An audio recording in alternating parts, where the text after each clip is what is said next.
Hey guys, welcome back to my YouTube channel. My name is Mads and today we're going to be talking about my spooky season recommendations I have for you guys. Half of these I have read and I highly recommend them. The other half is actually on my TBR and we will go through them and why they caught my eye, and hopefully they will catch your eye or you guys have read them. You guys can talk about it in the comments. So without further ado, let's go. Starting out strong, we have Ask for Andrea. This is on Kindle Unlimited and it is impeccable. It is 6 stars. I have not been able to stop thinking about it. I read it within 12 hours, not even 24 hours, 12 hours. Absolutely insane. Could not pry this book out of my hands if I even wanted to. Basically, this guy is a serial killer and he murders 3 women, and we get the perspective of the 3 women as their ghosts haunting him. Yeah, that just came out of my mouth. I highly recommend it. Again, it is on Kindle Unlimited. Just trust me. Take this as your sign and read it. Put it on your spooky TBR. Then next up we have Pretty Girls by Karen Slaughter. Now do not be fooled by this or the title.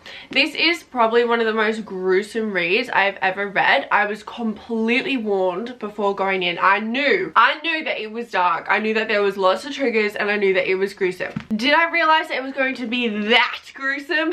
No. I knew it going in and still I was so shocked. However, as depraved as the subjects of this book are and the events that happen and the details that are shared, it is an incredible book. I actually listened to it on audiobook, which I highly recommend. The narrator did a absolute fantastic job. So this is absolutely a book that you have to check the trigger warnings for. There is mention of violence, gore, sexual assault, murder. There is a lot. Let me read you the synopsis because I don't want to spoil it. A missing girl, a hope never lost, a killer never found. 20 years ago, Claire Scott's elder sister Julia went missing. It was a mystery that was never solved and it tore her family apart. Now another girl has disappeared with chilling echoes of the past, and Claire is convinced that Julia's disappearance is linked. But when she begins to learn the truth about her sister, she is confronted with a shocking discovery and nothing will ever be the same. The plot twists in here were absolutely insane.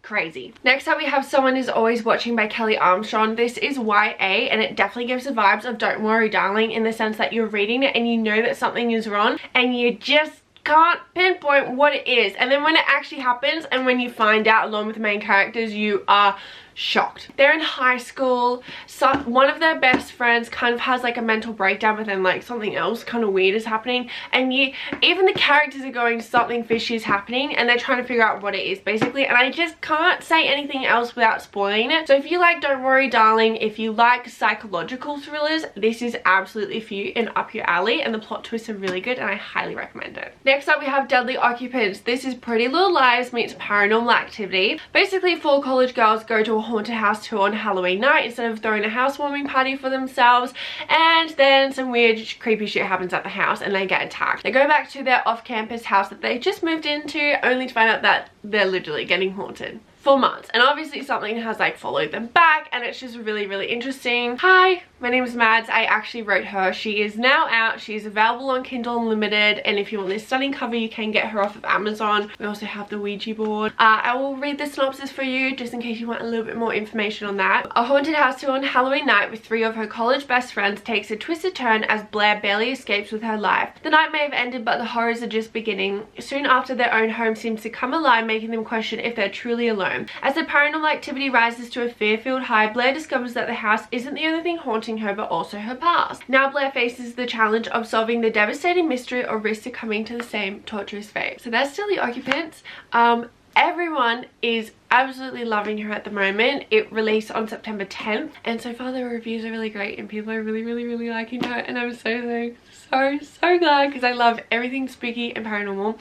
But like I said, this is Pretty Little Lies meets Paranormal Activity. It has the off-campus vibes from The Deal, like just put her on your spooky TBR. Then we have Hidden Pictures by Jason. I'm not going to try and butcher his name. You can just see it on the screen. I'm not going to try and butcher it. Do I have my cute ass bookmark in here? Yes, I do. I am currently reading it. It just must be said, this was on my TBR, but technically I'm reading it, so it kind of goes into the red pile. I will definitely put it on the screen if I change my thoughts about anything, but I started this last night. I'm 111 pages in, 111, and let me just say I'm obsessed. I wanted to postpone working today just so I can binge it. and finish it. Obviously I did not do that, but I want to, and it is really, really good. Basically, this girl gets sober. I'm also a sober girly of 5 years, so love that for her. She gets sober and she gets a job nannying this 5-year-old boy. They just moved into this house, and then the 5-year-old boy starts drawing really creepy pictures. Now, I'm not going to show you one of the creepy pictures because I want you guys to just like experience experiencing them for the first time. Like, sometimes I'm literally going, oh, what the hell, and then I'll literally turn to Charlie and be like, look at this creepy picture. But I think it's really cool because it actually is illustrations of like kids' drawings in the book. That is the only reason why I'm reading it on physical. I got a Kindle recent. This is so off topic, but I got a Kindle recently and I have read every single book on Kindle. I have it on paperback, I want to read it, buy it on Kindle. I am obsessed. And then I picked this up and I literally have like separation anxiety from my Kindle. I'm also like obsessed with the stickers that I chose. I believe I am at least 25% in. I'm loving it so far. I feel a 5-star. The only thing that could change that is the ending. So I'm praying for a good ending, and my future self will edit over here and just say what I thought. If you guys like thrillers or anything spooky, you absolutely would have heard of Frida McFadden by now, probably heard of The Housemaid. Let me put you onto these two by Frida McFadden. They are on Kindle Unlimited. We have Neverlight and Ward D. Ward D follows a medical student named Amy Brenner who has to spend the night in a psych ward as part of her rotation, and weird shit happens. Weird shit happens, and I loved this book. This was 5 stars. I was shocked by the ending. I don't know if I like was naive or like truly I don't know. I didn't see it coming. I really did not see it coming, and I absolutely binged this. Could not put it down. These are my 2 favorite Frida McFadden books, in case you can't tell, and I just think go with the best for Frida McFadden.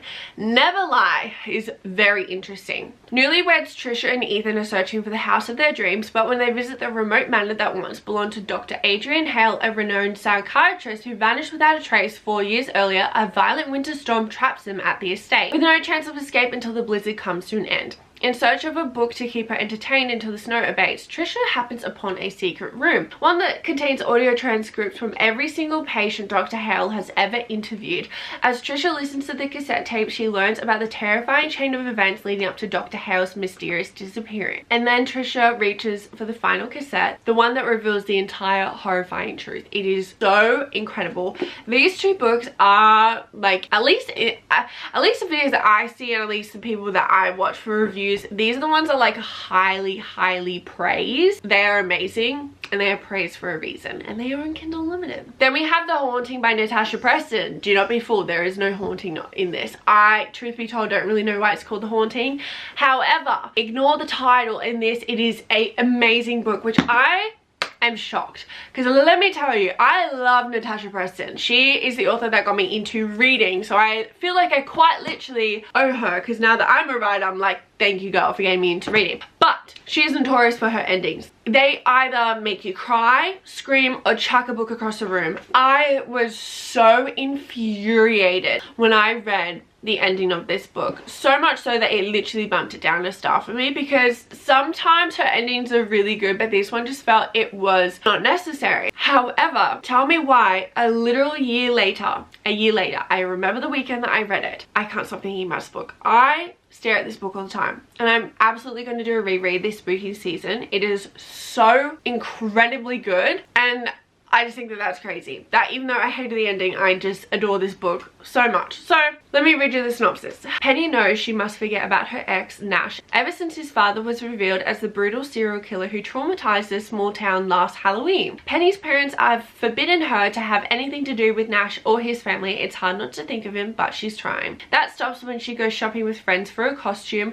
What she finds instead is ripped from a horror movie, someone from school bleeding out on the floor of a dressing room, stabbed. People are quick to blame Nash and his sister Grace, but as Halloween nears and the body count rises, Penny can't help thinking this copycat killer is someone no one else suspects. And it is so good. The reason it should be on your spooky TBR is obviously because it's set in Halloween. Now, some of the last books that I have personally read that I am recommending, let me put you onto Riley Sager. We have 3 books here. First up, we have The House Across the Lake, the only one left, and my absolute favorite, Home Before Dark.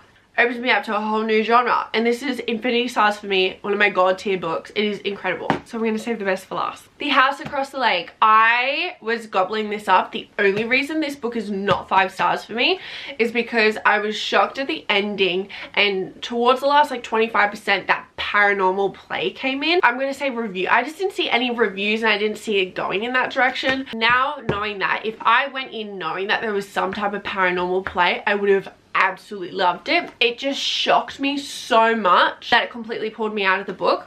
However, it is an incredible book. This is the one highly praised by everyone. This is everyone's favorite. Mine is personally Home Before Dark, but anyways, it is incredible. And the plot twist at the end, I don't have words for it. It is so freaking good. I wish I just knew that there was going to be some type of paranormal aspect, so then I could really get the full scope of it and absolutely love it. Casey Fletcher has escaped to her family's lake house for peace and quiet to mourn her late husband. When the glamorous couple across the lake catch her attention, she's mesmerized. They're perfect, just like Casey and her husband used to be. But is anyone what they seem? Is Casey as perfect as she thinks? It is incredible. Then we have the only one left. I adored this so much. So, everyone believes that Lenora Hope is a mass murderer. When the Hope family was massacred decades ago, she was the only one left alive after that tragic night. Mute, paralyzed, and confined to a wheelchair, Lenora has never been able to tell her side of the story until her new living caregiver Kit brings her a typewriter, and with one working finger, Lenora begins to type, "I want to tell you everything." It is so good. Please, please go read her. Now last but certainly not least, by Riley Sager, we have Home Before Dark, the holy grail of a book. Why should you read this for spooky season?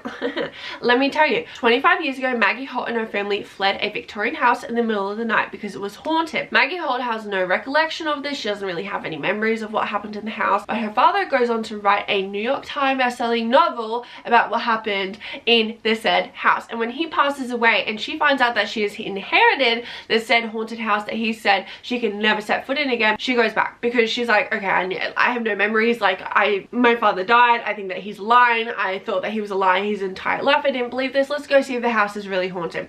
So she goes back. I love it because you get the perspective now of what's happening in the house, but also 25 years ago from the perspective of the New York Times best-selling novel. And the plot twist at the end is absolutely insane. If you love ghosts, paranormal, haunted houses, this is top tier. This is absolutely top tier, and I recommend to everyone. Now that is it. So on to my TBR for the spooky season. This is in absolutely no particular order. It is just what I got off of my bookshelf. So first up we have Girls Who Burn. This is a YA, and it definitely gives Good Girls Guide to Murder vibes. So Addie's sister died a year ago. It was officially ruled an accident, but Addie doesn't buy it. Seth is the boy next door she's always loved to hate in spite of the connection that burns between them. The boy whose wealthy family is as corrupt as they come. The boy whose cousin might have murdered Addie's sister.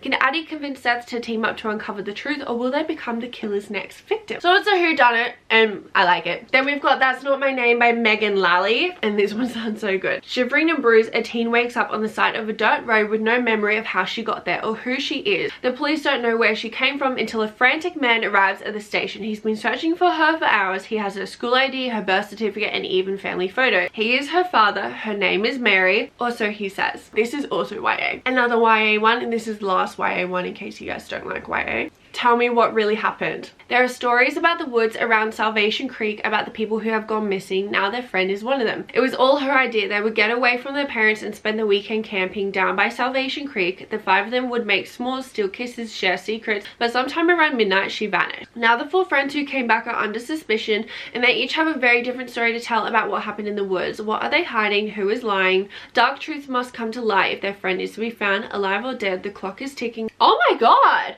Told entirely through first-person police interviews, this propulsive YA mystery asks what really happened that night. That is so cool. I didn't read that last part. This is giving Pretty Little Liars but through police transcripts, and I'm so here for it. Tell Me What Really Happened by Chelsea Sidoti. I'm so sorry I'm butchering that. Then this is the big one. We have The Reformatory.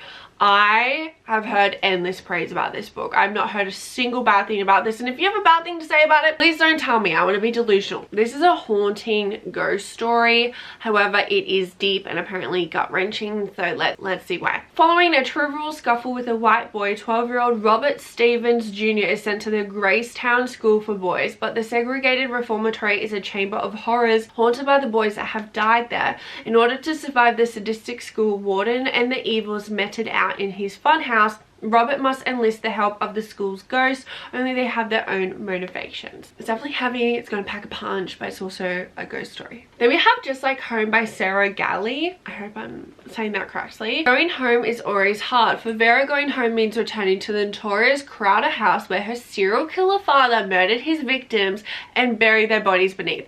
I heard that. Instant add to card. Then notes start to appear in Vera's father's handwriting, but they can't be from him. He has been dead for years.